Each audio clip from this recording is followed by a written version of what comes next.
Would love for you to open them with me and study together. Don't you love it when other people ruin it for you? Isn't that just real fun? Like I'm thinking about, when you go to the movies and you've gone with someone who's already watched the movie before. And they're just sitting in the seat, itching to tell you what's about to happen. And finally it gets the best of them and they just go ahead and tell you. You just wasted $7.50, right? It's fun when other people ruin it for you, ain't it? Or you come to my house and there's this gift in this bag and you're standing there and you're unwrapping the bag slowly on purpose to agonize Callan to death. And finally he just says, "Okay, Daddy, it's a watch." No, it's just fun when people ruin it for you, right? Or maybe it's that kid, and I'm sorry, this is way too close to reality here, but it's just too awesome not to use it to make the point here. You're standing on the hillside and you're watching that kid come down that slip and slide into that pool of water. And the suds are there and the slipping's there and all. It's just awesome. It's just fun. I mean, you can't wait to get yourself in it, and then you come home with bumps from your shoulders to your knees and a high fever, and you have to go to the doctor, and you're broke out, and you're allergic. Then you find out this kid's got it, and this kid's got it, and this kid's got it, because you've all had the same. Sometimes it's just no fun when other people ruin it, right? And what we learn is that sometimes things can be very infectious. They can be very contagious. They can be very spreading in their nature. There's this element in the Scriptures that we use the term leaven. And we don't use that term today. We understand it probably better as yeast. But yet Jesus uses this idea in Matthew chapter 16 and verse 6, where He says, "Beware of the leaven of the Pharisees." Beware of the leaven of the Pharisees. And He goes down in about verse 11 of the same chapter in Matthew 16, and He says, if you didn't catch it the first time, let me say it again. Beware of the leaven of the Pharisees. You see, what's going on in the first century is that the Pharisees are ruining it for others. They are allowing their evil, they are allowing their indoctrination, they are allowing the error of their teaching to spread to others in a very awful kind of way. This is a disease that needs to be stamped out. As oftentimes leaven is used in this way, in Matthew 13 and verse 33, just a couple of chapters earlier, Jesus said there was a woman who takes a little leaven and puts it in to maybe, 3 lumps of flour, if you will. And before long, the little bit of leaven leavens the whole lump. And maybe perhaps he's using it there in a positive way, but I got to be honest with you, when leaven is used in the Scriptures, it is by far a very negative connotation.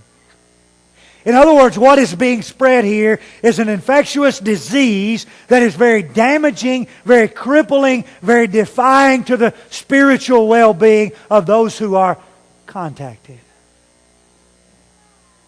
Like in 1 Corinthians chapter 5, beginning in verse 6. Paul writes to the Corinthians and he says, "Do you not know that a little leaven leavens the whole lump?" And so he says in 1 Corinthians 5 and verse 7, "Purge out the old leaven." And maybe here there's an idea of a positive nature to some type of leaven, so that the new leaven might come in and be housed. Purge out the old leaven. He's challenging them in 1 Corinthians chapter 5. As he begins that context of this new creation, we need to transform our lives. And in so doing, we need to get rid of this old leaven that leavens. Remember that a little leaven, just a little, leavens the whole lump. Or in Galatians chapter 5, verse 7. You were running so well. What hindered you? You see, something has come in and hindered those of the region of Galatia. We already knew that from chapter 1, about verse 7. I marvel, I'm astonished that you have turned so quickly from the gospel to another gospel. What are they doing according to Galatians chapter 1? They're perverting the gospel. In other words, the Pharisaical leaven has come in to the region of Galatia. And he says over there in chapter 5 of Galatians in verse 7, it just bothers me. You were running so well. What hindered you? And then you go down to Galatians 5 and verse 9, and it's almost like Paul had a relapse to 1 Corinthians 5 and verse 6, and he says, do you know a little leaven? Leaven's the whole lump.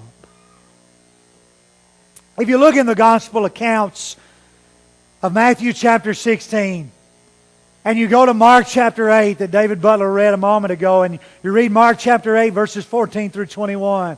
And then you go to Luke chapter 12, you find all three parallels. In Luke chapter 12 and verse 1, the Bible says that Jesus was traveling in a boat with His disciples.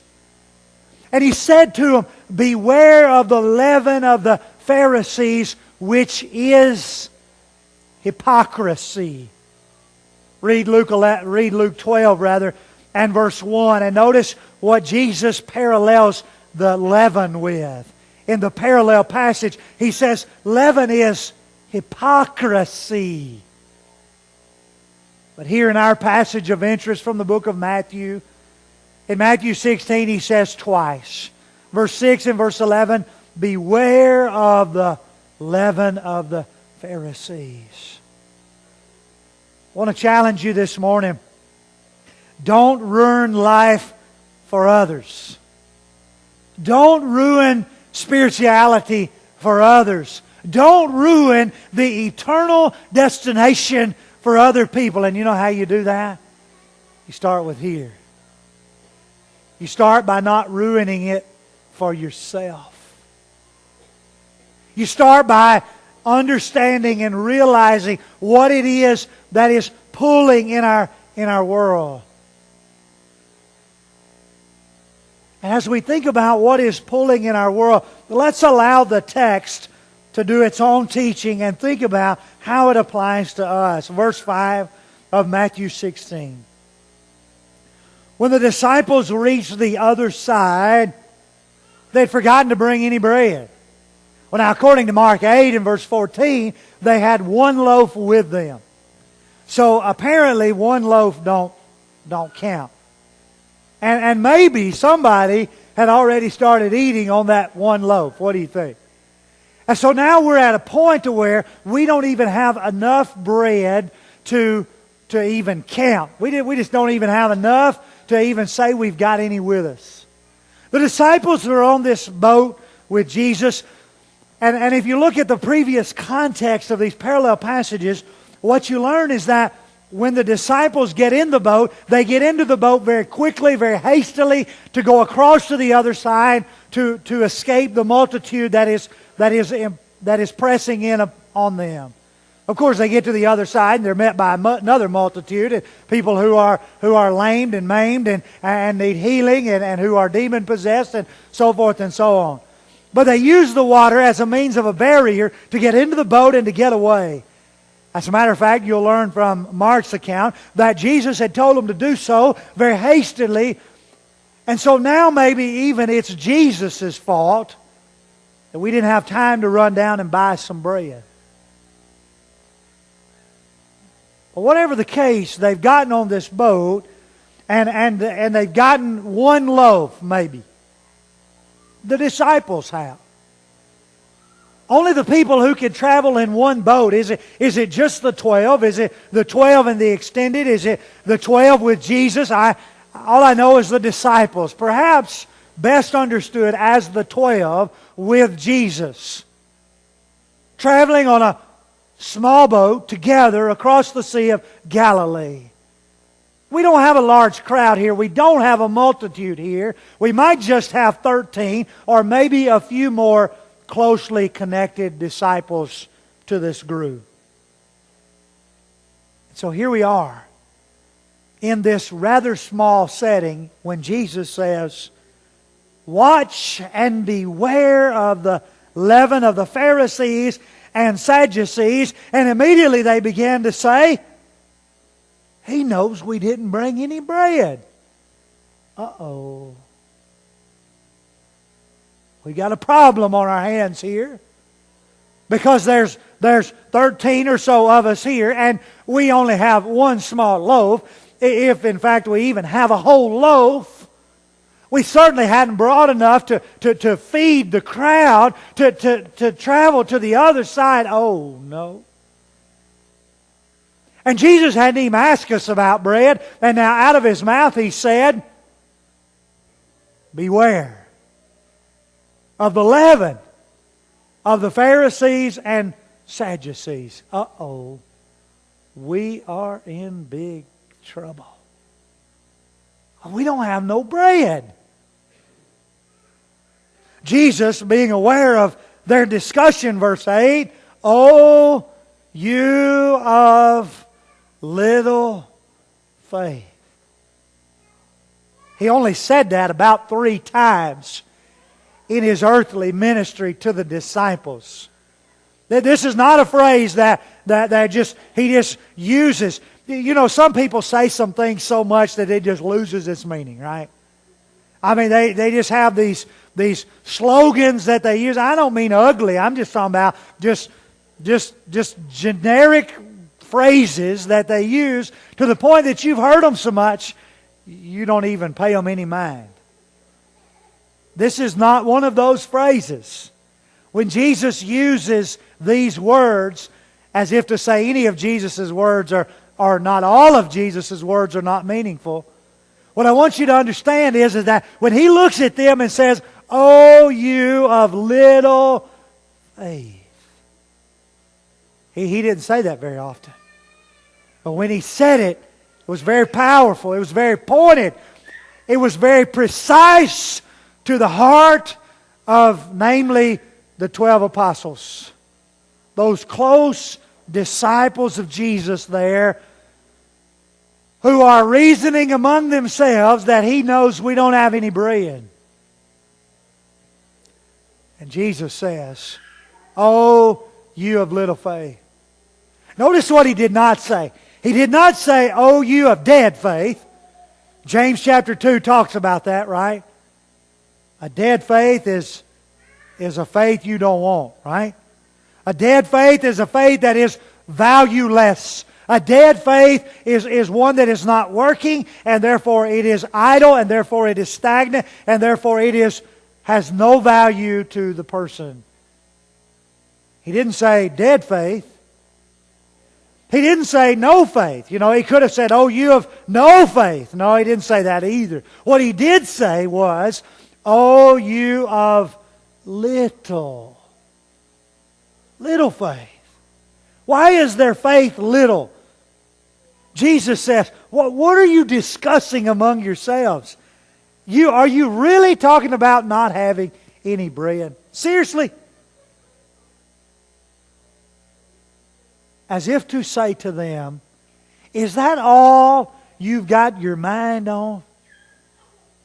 I have said to you, beware of the leaven of the Pharisees and the Sadducees. Mark chapter 8, beware of the leaven of the Pharisees and of Herod. Jesus says, I am trying to teach you something here, and all you got your minds on is bread. Do you not perceive? Do you not understand? Do you not remember? Remember what? Well, how about back there in Matthew chapter 14, beginning in about verse 15, when the crowds gathered in, and the disciples said, okay, Jesus, what are we going to do? They're hungry. He says, I tell you what you do. You just have them set out in groups and bring me what you got. What do you got? Well, John 6 tells us that there was a lad there who just happened to have 5 loaves of bread and 5 fish. And Jesus says, okay, if he's willing to part with that, bring it on, and let's feed these people. Now, Jesus, you don't understand. There's 5,000 men. That don't even count the women and children sitting on the grass here. And we have at best, we have a meal for a family. Jesus said, okay, bring it on. It's good. Matthew chapter 14, verses 15 through about verse 21. And then, lo and behold, He says to them in Matthew 16 and verse 9, don't you remember picking up leftovers? Yeah, 12 baskets. Mark gives us their answer in Mark's account. 12 baskets, to be exact, of leftovers. After feeding 5,000 people with 5 loaves. Forget the fishes. All we're talking about here is bread. Now you got, according to Mark 8 and verse 14, you have got only 1 loaf. You poor, poor, pitiful me. I just took 5 and fed 5,000. Or fast forward in your minds just a few days later to Matthew 15, beginning in about verse 32, is it? And going down through about verse 37, and Jesus says in Matthew 16 and verse 10, or how about those 7 loaves? You remember those 7 loaves? Well, this isn't quite as impressive because He had 2 more loaves and He only fed 1,000 less. But be advised that I took 7 loaves and I fed 4,000 men plus women. Where are you guys being? Are you really talking about bread? I mean, come on. Has your eyes not seen? Is your heart so hardened that you can't perceive what is going on here? Jesus said, if I want bread, I'll make bread. Give me a break. If this is about feeding the crowd on the boat, number 1, we can feed them with that measly crumble of a loaf you got there. Number 2, I've done it twice to multitudes. What in the world causes you to question the fact of whether we got enough bread for who's on this boat? Not to mention that you picked up 7 full baskets, large baskets of leftovers the second time. Not only did we have enough, we had enough to do it again when we got done. And here you are, questioning whether I'm mad at you for not bringing bread. Where is your heart? Where are your eyes? What do you perceive? Where is your understanding? And here's the point. And don't miss it. Here's the point. You are so caught up physically that you cannot understand spiritually. If you don't take anything else home with you this morning, you take that home. And you analyze your life and ask yourself, what am I caught up in? Am I caught up in the physical things of life so much that I've lost sight? I can't even see this. Jesus is saying, beware of the leaven of the Pharisees. And all they can think about is, uh-oh, we don't have any bread. The world has got so many people in a trance. We call it worldliness. We call it materialism. We call it earthly living. Paul calls it in Galatians chapter, not Galatians, getting a couple books over in Colossians. In Colossians chapter 3, Paul calls it carnal living. And there are so many people caught up on the carnal things that we've lost sight of the spiritual things. And we're no different than the disciples. All they can see here is the physical. We need bread. And Jesus is saying, I'm telling you that I am not speaking about bread. Beware, verse 11, of the leaven of the Pharisees and Sadducees. And finally, there's a favorable outcome here. Finally, they understood that he wasn't telling them to beware of the leaven of bread, but of the teaching. He was telling them to beware of the teaching of the Pharisees and the Sadducees. Oh, He's warning us not to fall trap to the error of their doctrine. Yeah. Oh, He's He's cautioning us not to allow our hearts to be led down the road of erroneous teaching. Oh, yeah, of course. Duh. Exactly. And I can just see Peter on the boat. And you can fuss at me for picking on Peter, but Peter gives me plenty of reason to pick on him in the Scriptures. I can see Peter in the boat, and I can see Peter looking over at John and going, "You dummy, he wasn't talking about bread to start with." Of course, Jesus, we knew we just seen if you was following it. You know, we was just seeing if you was going to just bear with us and be patient with us long enough to lead us. Let me ask you something. How many people is going to go in to Judgment Day and say, "You know, Jesus, I was just seeing how much longer you..." Well, duh. Oh yeah, of course I knew what I knew what you wanted me to do, but I was just going to see how long you would let me continue to be blinded by the physical side of life, and just be patient with me, just lead me along gently, and then I was going to come around to it. Oh yeah, of course. And on Judgment Day, Jesus is going to say, "Well, I got you. I guess you got your answer. I ran out of patience. I sunk the boat. And I sunk the loaf of bread with it. Now it's over. And now what? Don't be deceived." 1 Corinthians 15 and verse 33. Don't be deceived. Evil company corrupts good morals.